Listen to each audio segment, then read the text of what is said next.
Strode and welcome to Straightforward. Today, my very special guest is Mark Cantrell from the Muscogee County School Board. Welcome, Mark. Well, good morning, Gloria. How are you doing today? I am well.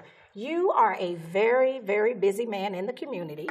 Besides being this wonderful, successful businessman, you are an awesome volunteer, and you serve which district on the school board? District 6. District 6. Yes, ma'am. And so you're trying to put all of that together so you can serve this community well. So I want to thank you for taking time out of your busy schedule to stop by and chat with us. Well, it's a pleasure being here. Thank you for inviting me. So you have been in this community and your family, you've had a business for a very long time. And what business is that?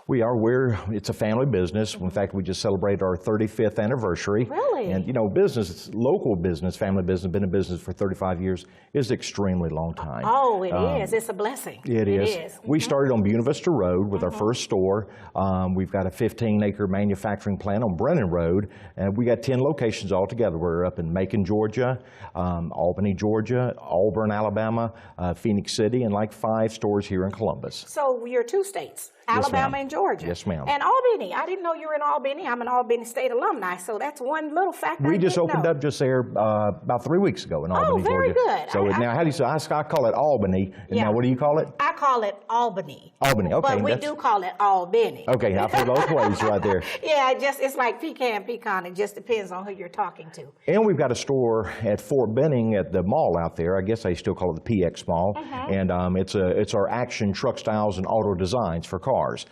We sell buildings out there, but it's more of my truck styles and car design location. Okay, so you have those buildings for those people like my sister. That's right. Who has this wonderful hat collection, church hat. And she actually has an action building in her backyard for the hats. Good, real good. Okay, so you have those for people that need that extra storage. That's right. But now you're catering to the soldiers to help fix up those fancy trucks. We've been, we started, my dad started, 1980 is when we started in the portable building business. The difference of action buildings is we manufacture our own product right here in Columbus, Georgia. We don't buy from another company. We build our own product right here and employ local people. We have close to 100 employees in the Bi-City area between all of our stores. And that's sort of what, it's a family-run, family-owned business and makes it a little bit different right there. There's not a whole lot of family business, still makes it after 30-something years. You see a lot of ups and downs. And our truck accessories, we started probably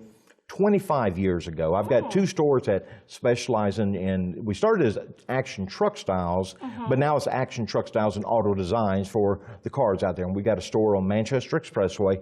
Then, of course, our new truck style location is inside the mall out there. Wow, and so the soldiers can go right there to the PX, and I like to see the young soldiers when they come here and then, they finally get a check and they can get a car and that kind of thing, because my husband was once one of those, and so I know that's a part of that manhood kind of growth kind of thing. That's right. Yeah, and so your dad is still in charge of the ship, or you all are stepping in? The boys have stepped in. I'm the CEO of the company, but now we're real blessed. There's 4 brothers, and all four of us has different parts that we do for the company right there. And Dad is still involved, but with him being 80 years old and with his health problem, he has backed off some, but he still looks at the numbers every night. We bring them to him, and Dad has always been a working man, not really many hobbies. His hobby was working, and and providing for his family. That's right. That's exactly right. Just hard, and that's how you become, I hate to say it, successful.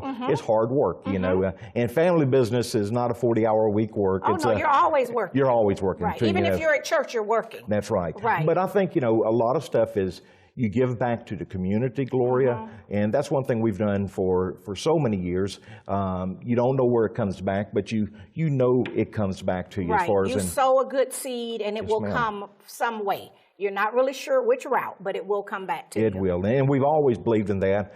Some of the things, action buildings, we actually started the area with St. Jude's Children's Hospital. When we started here 30-something years ago, St. Jude was just, nobody really even hardly heard of St. Jude in the Columbus area. And so we started, my mom and dad they went to St. Jude and said, what can we do to help out? And from that, it has grown quite large in Columbus. For 23 years, I was the host of the St. Jude Radiothon here in Columbus. You have that good radio voice. Just been blessed with it.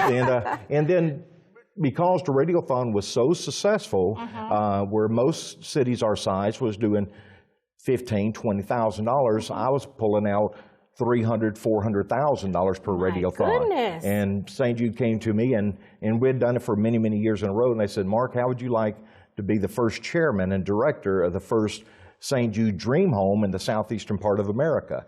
And it's like, is that would be interesting. Never heard of it before then. I didn't either. And then you grew into people buying the tickets. That's right. For those fabulous homes. We built 12 homes in 12 years.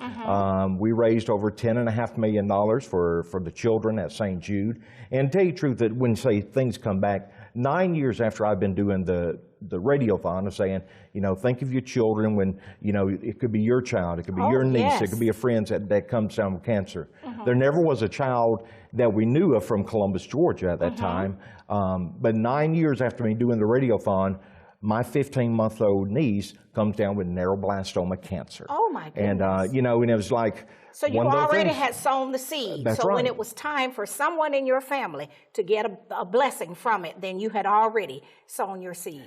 She's a 20-year-old young lady now going to Columbus University and just doing such a... And blessed. It is. And but she was 15 months old, one of the worst childhood cancers. And to me, that's one of the things where you see blessings come back. It came back, and it was weird all these years of saying it could be somebody in your family. Right. It ended up being somebody in my family. And she has turned out to be this awesome young woman and doing great things. She is, very much. Her name is Candace Stevens, by the way. Candace. Well, we're so very proud of Candace. But what we're going to do right now, we're going to take a break, go to our sponsors, and we'll be right back. Sounds great. Thank you, Gloria. Okay.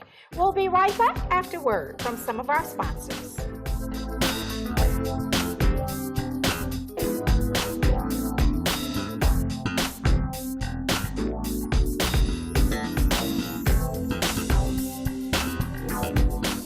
History is important because it shows where you're coming from and where you're going.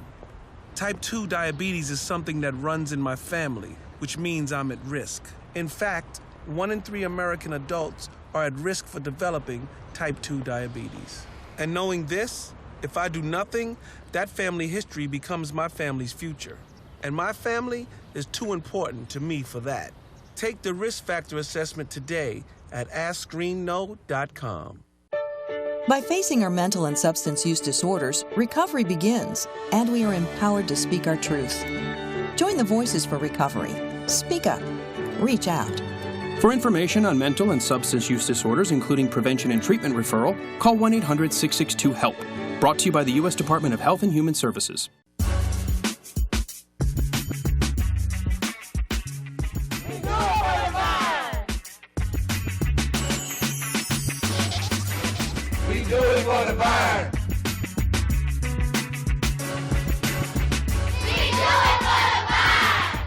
Hi, I'm Pastor Quinn, Senior Pastor of New Destiny Church. And I'm Lady Denitra Hartnett, and we would like to invite you out to worship with us at New Destiny Church, where we do it for the vine.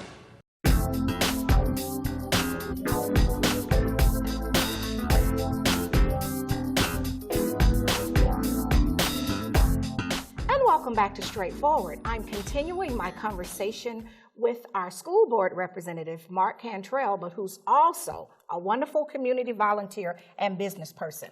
When we went to the break, I was asking about your mom and dad. Right. And they are still married and together, and how great is that? It is just wonderful. They just celebrated on April the 8th, their 64th wedding anniversary. Mama did. So they've been married longer than we've been born. Yeah, that's right. That's a blessing. I mean, it is awesome. That's a wonderful love story. Mom was from Hogansville, Georgia. Dad was from LaGrange, Georgia. And so we've been here our whole life. I went to Morningside Elementary School. Then I went to Arnold, and I graduated in 1977 from Jordan Vocational High School. And my 3 older brothers, the same, or 2 older brothers and a younger brother. One graduated from Hardaway High. Another one graduated from Spencer High. Then the other one graduated from Columbus High School. So, oh, wow. Your roots are very deep in this deep. community, and that's like me. I'm a Carver Elementary person, and I was there with Eddie Overton, who used to be with the school district, and some others, and then went on to graduate from Carver High School and then to Albany State.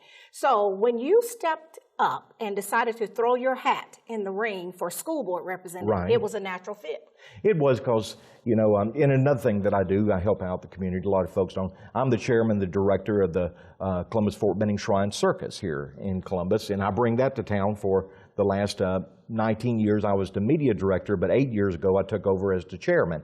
And so, you know. So when do you sleep? You know, actually, St. Jude was in the spring. The Shrine Circus was in the fall. Okay, so they didn't compete. They didn't compete each other, and then of course Action Buildings is that. But you know, when I was thinking about, I'm about like you. You know, I had politics in my family. My parents was always involved here in Columbus, Georgia, and so I'm not going to say it never was, but when I ran back in 2010, you know, I said, what have I done best? I've spent my whole life, 30 years, helping children. Yes.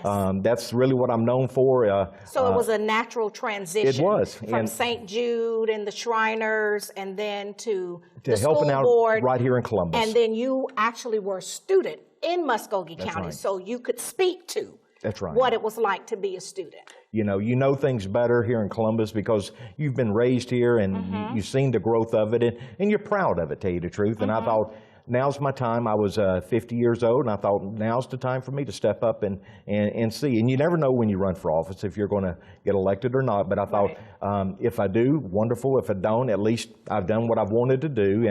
And so I ran in July 2010, and this last year I was elected to my second term, so I feel real blessed and just real thankful for the folks believing in me. And that's District 6. District 6, okay, yes, and so what did your classmates think? See, that's always the funny thing. You know, when people know you from elementary, we used to call it junior high, now it's middle school and then high school. And then there you are now, one of the people that's leading the charge for the kids. What are some of your friends saying about that? You know, they probably were shocked. I think, you know, even in high school, I was in the Georgia Industrial Arts Club. I was the local president of that club right there, and I ran for a state office even back then. So I'm not going to say it was sort of been in my blood to be, you know, a leader is sort of a leader. And why do you lead? It's just sort of a natural ability right there. And so I think some probably knew it over the years because especially with the Dream Home and the Shrine Circus, they already knew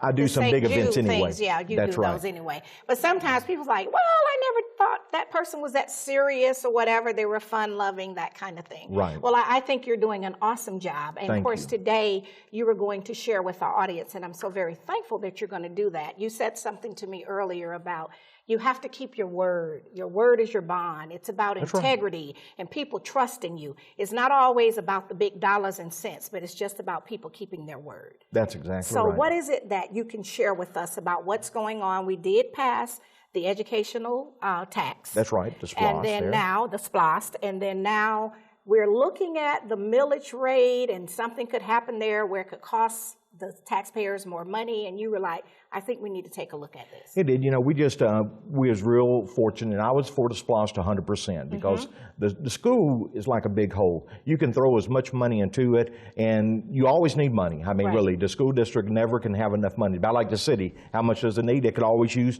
more. Well, the voters voted us in $190 million, basically, to help us out. But then we have the millage rate. We've kept it the same now for 18 years, which is, I believe, a 23.37, if I'm correct on that. But the way I looked at it is we've kept it the same for 18 years. Well, why don't we just roll it back compared to letting it? It's not much money, and people don't quite understand. It gets a little bit deep. Because you didn't want to double tax. It gave the appearance that people were being taxed twice. That's exactly right. And you did not want to have your constituents or others that we know you and respect you. You don't want to lose respect over whatever that small amount was, because John Q. Public says, okay, we passed this $191 million, and now you want more? So you're saying, no, let's haven't rolled it back in 18 years, but we're going to roll it back so we won't double tax you. I don't want one penny increase this year as far as that. And we're talking about, you know, $1 to $5, maybe up to $20 on some residents. But to me, it's not the amount of money right there, because really, to tell you the truth, I don't want to hurt the school system. It's just a thing of saying thank you to the public for supporting us, helping us out, and we don't want to double tax you. And a lot of people say, well, it's not a tax.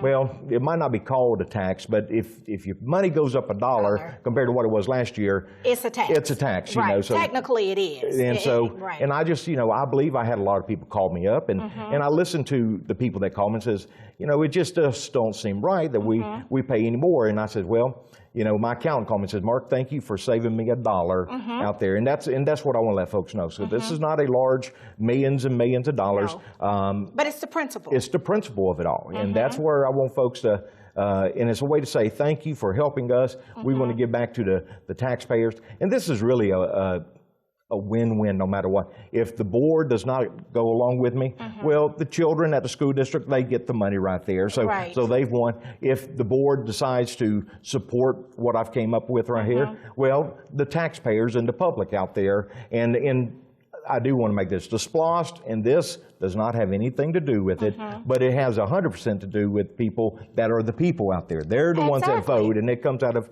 the pocket right there. And then, believe it or not, we have a lot of people that live on shoestring budgets. They do. And I often tell people, in my other life, I was a social worker. Yes, ma'am.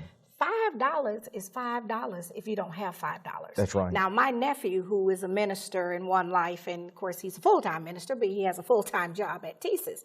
One of his outreach ministries is to show up at the service station and put gasoline in people's cars with no strings attached. Right. So if you have a single mother or a single person and they are really struggling, $5 could make a difference for them. I'm just saying that. And because I was a social worker, I know that. $5 could really make a difference. So I really admire you for stepping up and just taking that stand on that. And it also goes back to that great home training that you got from your mom and dad, who's been together 64 years.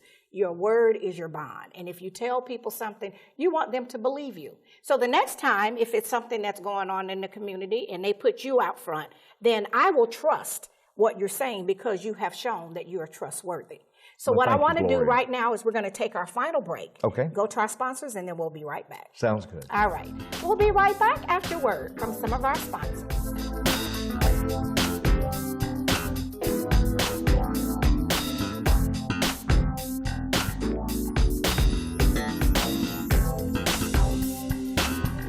Straightforward is brought to you by Warrior Outreach. Contact Command Sergeant Major Retired Sam Rhodes or Kathy Rhodes.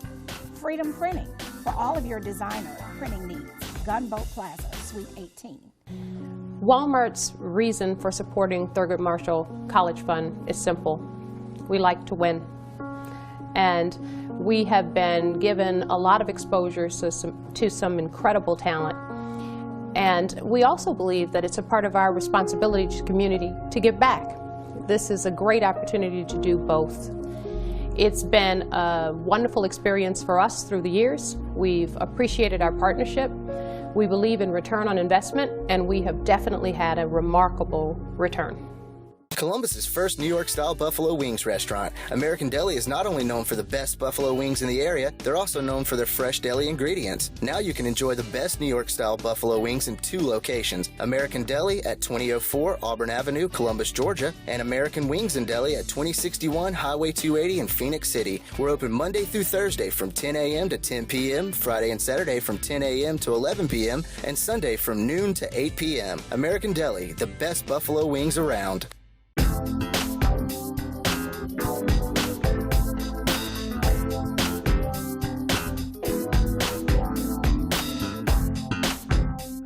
Welcome back to Straightforward. I'm continuing my conversation with my friend Mark Cantrell. Mark, your stock has gone real high with me. I know it probably doesn't mean anything, but it really does to me. I think sometimes once people are elected, the citizenry kind of just lose trust. Right. And just nationwide, people don't trust the government. I don't care if it's how low, how high, whatever it is.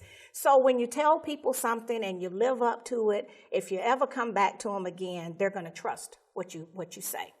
But I want to credit your parents once again, because all that says to me, and I'm a mother and a grandmother, that goes back to that home training and that good business ethic that you all have had for 30-something years. And that is why you're still in this community, even through the hills and the valleys with the economy. I'm still excited to know that you are actually manufacturing off Brennan Road. There's a wonderful barbecue place over there. That's right. See, I didn't realize that you were still over there doing that. I think that's important. Oh, it is. Oh, that is very important, yes, because so much manufacturing has left and gone to foreign countries. So what you are doing for the citizens, it's not a big deal. And again, I agree with you. Whether the board votes with you, yes or not. And my niece, Kia Chambers, is there as well. But at least you would have tried to keep your word and your promise to the folks that believe and trust in you. So I just think you're doing an awesome job. What can we expect for next year? What are some of your ideas to make it better for our students? Because, you know, we can have money, but if we don't use the money wisely, then sometimes we're going to be in the same place. I think we've got a strong board now. We've had a lot of changeovers in the last 2 years, probably more than you've ever had right there. You know, I've learned that it's weird how one vote can make a difference because you're representing so many different people out there, and that's what you got to listen to. You got to listen to the voters out there, and that's really where this idea comes from. I introduced it to the board, but it was the voters who called me up and says, Mark, you know, we don't want to pay no more taxes, 1.5%. And I thought, well, now it's my time to introduce. And that's really how I look at stuff. Sometimes it's like, the people's got to let me know what they believe in. And you're the voice. That's right. That's why they elected you. So it's not that you get to go and you just make all the decisions. You are the person that the people selected to be their voice. I try and represent the people of what they come up with, you know, and try and talk to them. And you know, anybody out there listening now, I represent all the schools in Columbus, Georgia. I've got 7 schools in my district, but I represent everybody in Columbus. Concerned, all the children are your children. That's right. Not just the ones in the District 6. And if people's got a question, they need to call their school board member. You know, ask them. We don't make we make policy, but there's a lot of things people just got somebody to listen to out there about what's going on. And one of the number one things that I tell folks, and this is how they so if you've got a problem, first person they need to see is call the principal. And if the principal does not give them what they're needing, then call going up to the school board member. But now my phone is open anytime for people to call, but a lot of the problems are taken care of at the principal level, and that's who you want to make sure you see. And there's, you know, when you got 33,000 children, there's always something going on. I mean, really, it don't, you know, between buses picking up kids and you know, you can just imagine what your household is. Well, look at this household here. But it's I think things are exciting. You know, I'm excited about the new fine arts building that's going to be built. I'm excited about, you know, the SPLOST has been real good. I went to Jordan. Their building was built in 1937. I know, and I thought we should have had a new Jordan before some of these others, because I think the Jordan folks probably wouldn't argue with you, but our auditorium has had sound problems and lots of problems. Well, I think they should have had a new school. That's just I was a juvenile tracker. I used to go there and visit kids. And I thought, why are we building all of these other new schools? And this is one of the older schools. And of course, City Councilwoman Judy Thomas, she went to Jordan High School. And my friend Mike Jordan. And then my friend Mike Reynolds, who's a local attorney, he went to Jordan High School. So I could never understand how that list worked. Now, that's just for me, who was a Carver Elementary, Carver High School person, because Jordan has been there for a very long time. You know, I guess they take it, you know, you've got to believe in the people. Spencer, they introduced it to me that they've got major problems with the settling of the dirt out there was one of the main problems. Carver, understand, you went to Carver. They said Carver the school was built in 3 or 4 different schools or 3 different schools that was pieced together since the beginning out there. So you probably remember all the stages that it had all out the there. Stages, yeah. You know, me and my 3 other sisters went to Carver. You know, when I look at Aaron Cohen out there in Midland, Georgia, it does not remind me of the Arnold Junior High that I went to. No. You know, it reminds me of a high school, but it's something that you can feel proud. If we can walk away every 5 years with 1 or 2 schools, and then also make sure this money goes to schools to fix them up, to make sure our older schools are always in perfect shape. I mean, really, there's no need for a school not to be in top-notch shape out there, because it makes kids proud to go to school out there. Exactly, and if the environment is not good, you know, I ran a grant program over at Marshall Middle School, and we had rats running through there. We did. When they did some construction, they unearthed some, and they were running through, I mean, the building, really, they were. And so then we still have J.D. Davis next door, that my cousins are 60-something years old. I mean, they went to J.D. Davis. Right. You know, and so there is a lot of work to be done, but I think the important thing for taxpayers, property owners like myself, is for people to be good stewards. Yes, ma'am. In my own life, I can't take my bill money and go spend it all on shoes and then expect for Tyler to give me more for the bills. That's right. We have to take care of what we need to take care of first. Take care of what we need, then talk about what we want. And if what you need and what you want are two different things. But I know you know that, because you all have been in business for almost 40 years, you know, 35 years. You've got to pay attention to it. You've got to pay attention. And I mean, it might not seem like a big deal, but it really is. It really is, because you want people to trust you. When they come into your business and they do business with you, yeah, they might have bought that building, but when their child needs a building or somebody, your reputation will speak. Well, you know, you got all the board members have strengths in different ones, and I know a couple of years ago they came up with a new carver. They said they had some pads that they wanted to put in a building, and it was going to be like a 16 by 80 building to put in some football pads that had been set out there, and it was $80,000. I says, $80,000? I said, so I went out there and looked at carver, and these pads have been outside for 2 years. They came from Baker. I says, to build this, I said, it just looks like you're spending money. And I guarantee you, I pay attention to these dollars, because you've got to be tight and you've got to be frugal as far as doing this. And that was one of them that, you know, they didn't build that building. I said, Lord, I can build a 12 by 24 building for something like this for, you know, $3,000. Exactly. And, you know, so you just got to make sure that you, and I think we've got a wonderful superintendent. David Lewis, I feel like, is doing a good job. When we went out searching, we found a good man. And it looks like he's a strong leader for our school systems. And I feel like people should be proud of Columbus and our schools, and give it time. You know, things won't happen overnight. I mean, so you can't sit there and say, well, everything's going to change. But in time and effort, you're going to see some changes there that I think everybody's going to enjoy and be proud of the Muscogee County School District. Okay, well, we have some children that are leaving. They just graduated. They're going to go to MIT. We got those going to the military academies and things like that. But we just want to make sure, as you've done with St. Jude, Shriners, all of that, that all of our children have equal access That's exactly and a chance right. to be successful. Absolutely. What was nice is this last weekend we had the graduation, and almost 2,000 children graduated here in Columbus, and it really gives you a wonderful feeling to shake these children's hands, and this is the next step before going into adulthood. Exactly. I mean, really, because their life is about to be changed all the way around, but it really does. When we've got to make sure our children are educated to the best, because if they don't have that basic backbone and education, the world is different today. It is. Well, I thank you so much for all you're doing. Stay in the good fight, and my best to your parents. Thank you so much, Gloria. Right. Enjoyed being here. Thank you. This has been Straightforward. If you don't stand for something, you will fall for anything. Until next time, be blessed.